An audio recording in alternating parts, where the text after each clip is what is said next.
10 mistakes that keep people poor. There's a study almost nobody talks about. Financial expert Thomas Corley spent 5 years observing 233 wealthy people and 128 people living below the poverty line. He tracked everything: what they did each morning, how they spent money, what they thought about before bed. And it turned out the difference between these two groups wasn't luck, wasn't starting capital, and wasn't being born into the right family. A separate study by Ramsey Solutions, which surveyed more than 10,000 millionaires, found that almost 80% of them received no inheritance at all. Zero. They started with roughly the same as most of us.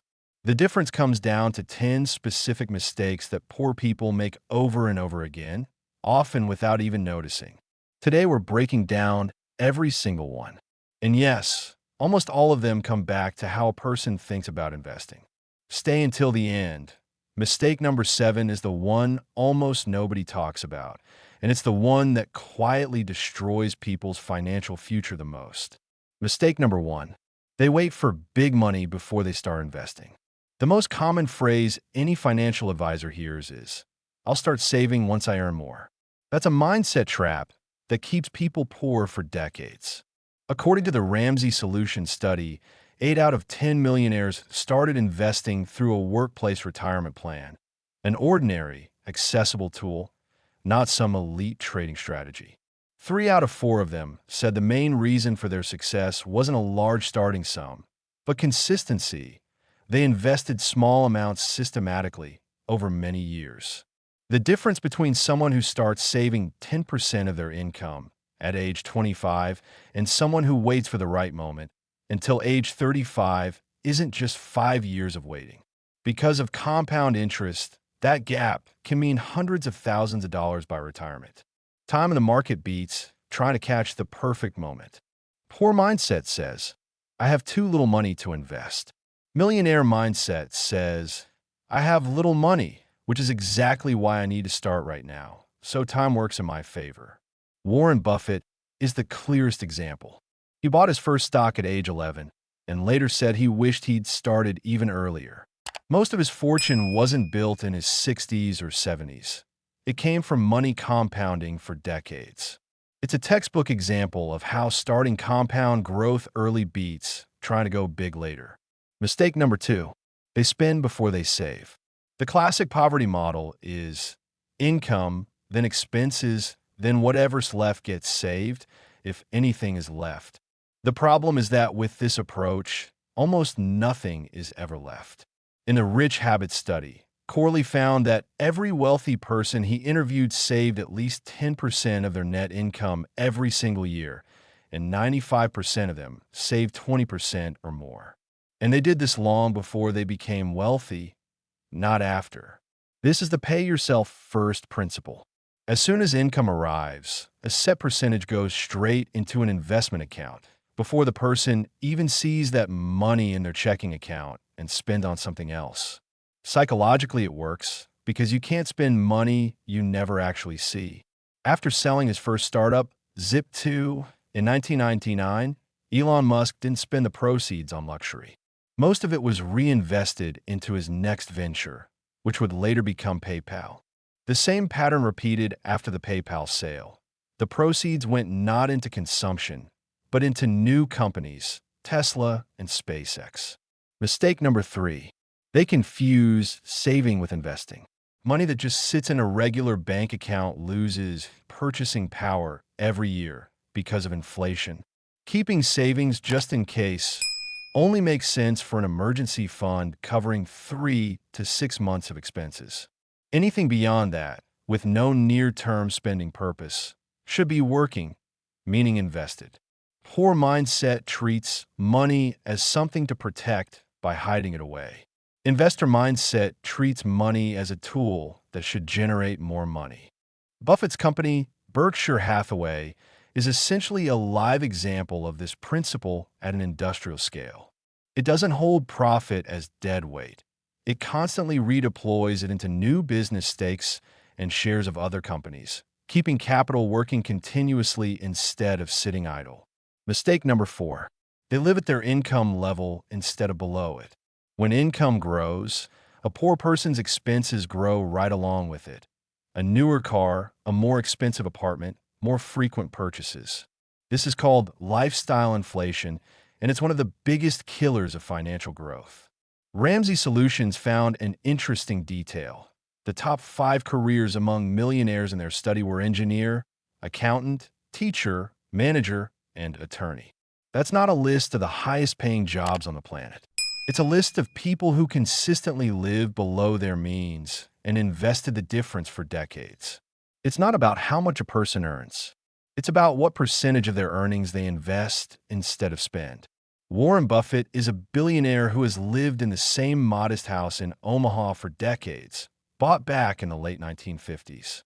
Given his wealth, he could live any lifestyle he wanted, but refusing to inflate his spending alongside his income left him with far more capital to reinvest year after year. Mistake number 5. They fear the market more than they fear inflation.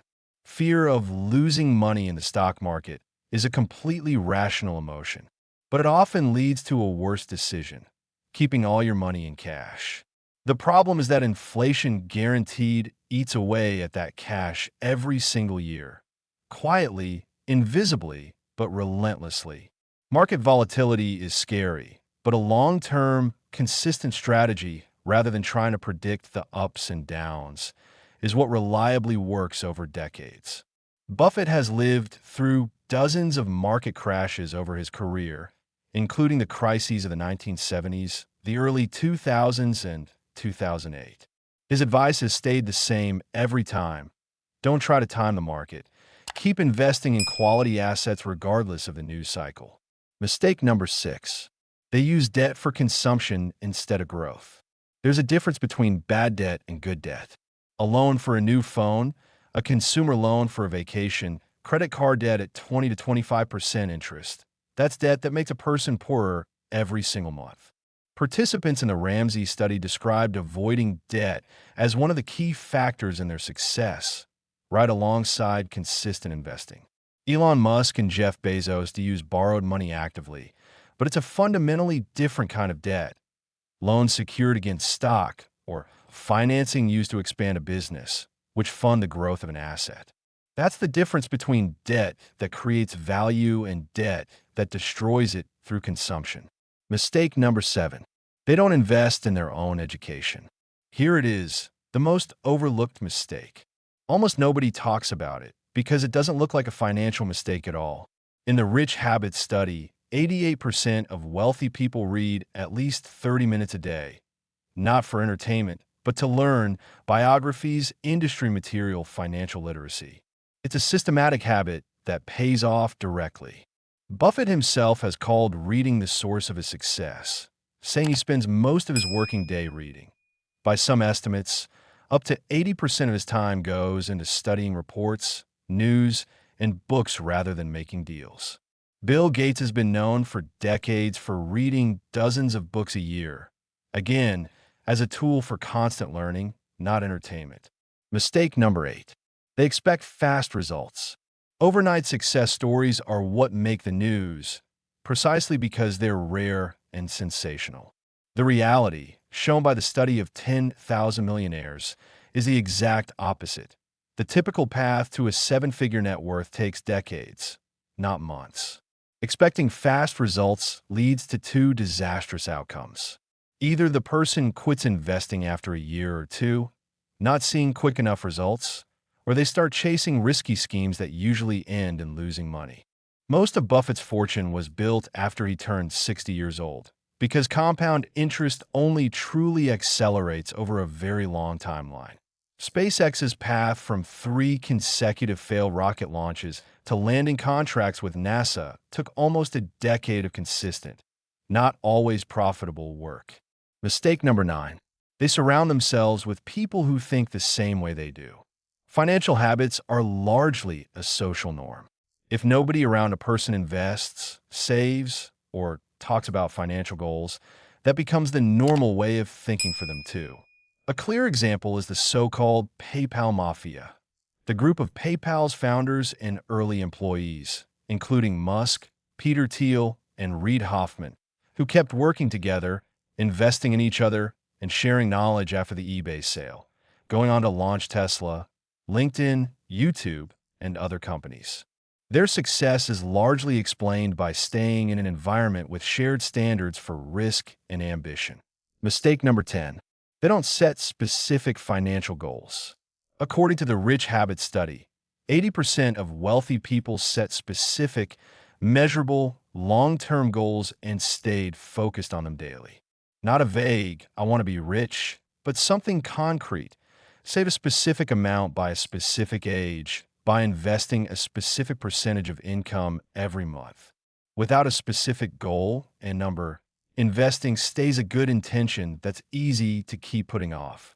With a specific goal, it becomes a plan with clear steps. None of these 10 mistakes looks fatal on its own.